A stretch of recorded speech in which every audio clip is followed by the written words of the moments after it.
Ayan, good afternoon everyone. Mag-aalauna na pala.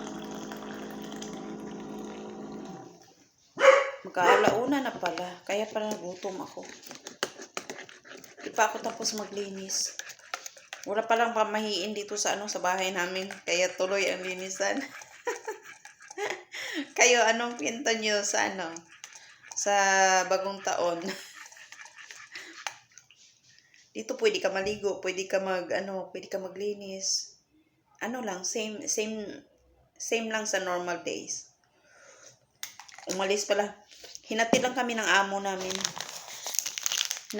Kumain lang kami doon sa bahay ni Lola, sa nanay ng amo kong lalaki. Tapos binalik kami dito kasi may mga bata doon sa pupunta nila.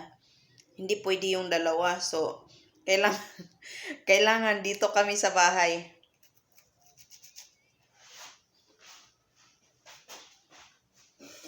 Napagod ako eh. Parang yung katawan ko pagod na pagod. Ayun ang ating mata oh. Naka-anim na ako ngayon. 6 na sobre. Tagbe 20.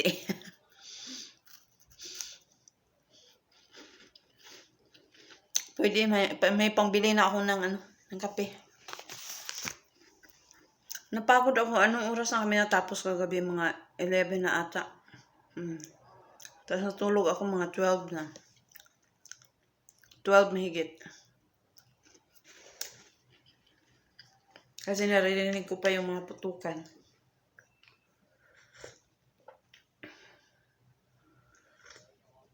Hindi ako nakapagkape. Kumain na kami doon. Tapos chai yung nila. Ay, kumain mo ng tea ay. Hindi ako mahilig sa tea. Talaga. Kaya, dito tayo magkape. Bukas lakaran na naman. Doon na naman kami sa Parang doon kami sa bahay ni ano tawag doon? Amo kong lalaki, doon kami. Tapos pagkagabi na, pupunta kami sa bahay ni Lola. Lola ng babae. Doon na tayo bibigyan ng doon na magbibigay ang nanay ng amo kong babae. Tas ang lola, tas mga kapatid siguro. Ayaw ko kung magbibigay mga kapatid ng amo kong lalaki. Kapatid ng lola ng amo kong babae. Kasi magtipon-tipon sila doon sa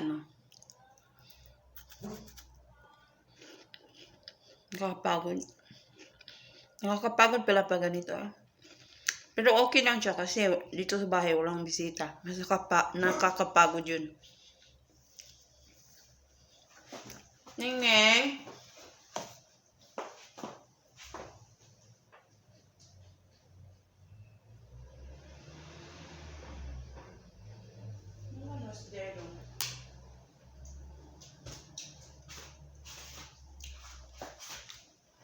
Tumatahol alaga ko sa nakaharap sa pintuan. Wala namang tao. Ang saya ng mga gwardiya ngayon kasi ang daming nagbibigay sa kanila.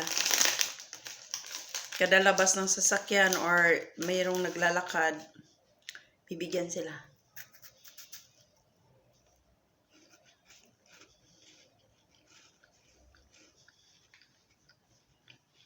Nagutom ako Kunti lang yung kinain ko doon sa bahay ni Lola. Ano lang naman yun? Sticky rice.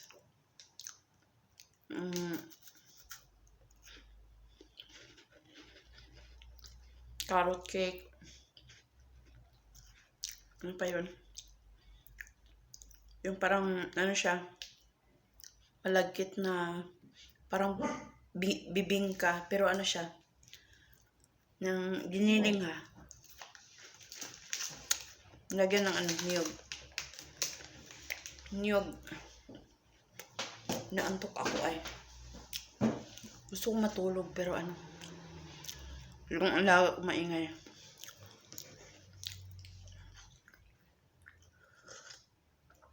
Nakauwi kami kagabi mga alas 10 na. 10 na ng gabi. Tapos gumawa pa kami ng ano, no, yung mga sweet, pinak pa namin ba. Pero mas matagal yung amo kong babae. Dami pa niyang ginawa. Sabi na, Len, ano matulog ka na? Sinabi ng amo kong lalaki, Len, late na. Ayun. Nagtapon na ako ng basura, tapos na. Naligo at natulog.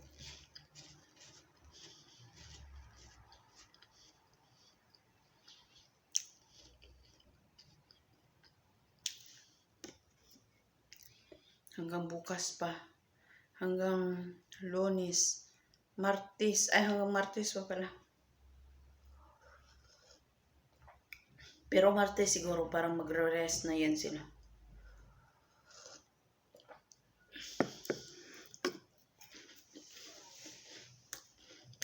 Kasi Merkules, balik trabaho na naman sila. Siguro yung day off ko is Merkules. Ewan ko lang.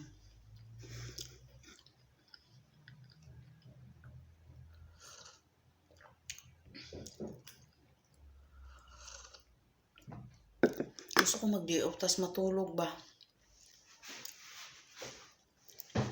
Kaso wala tayong tulugan dito na ano, sa labas.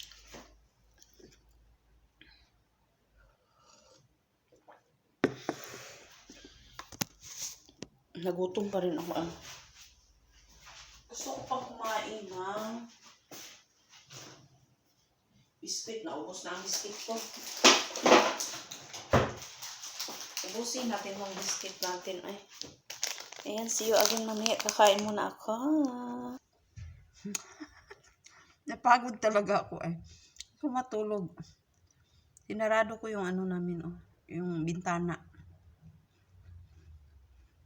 Bintana namin sa terrace, sinarado ko kung ingay ng alaga ko. No, Ayan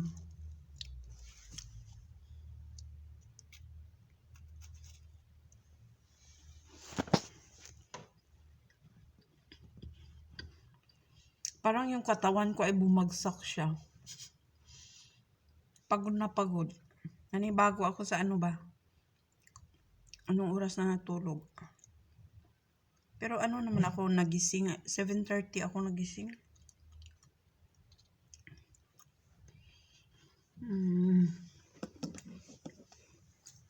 Wala sila hanggang gabi. So ako lang mag-isa. Kaming tatlo dito ng alaga ko. Ewan ko kung anong lulutuin ko mamaya. Siguro magluluto na ako na ano. Indomie or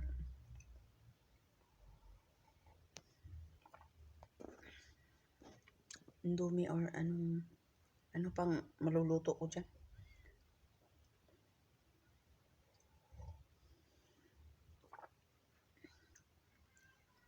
Parang nakakapagod na ano, nagutom.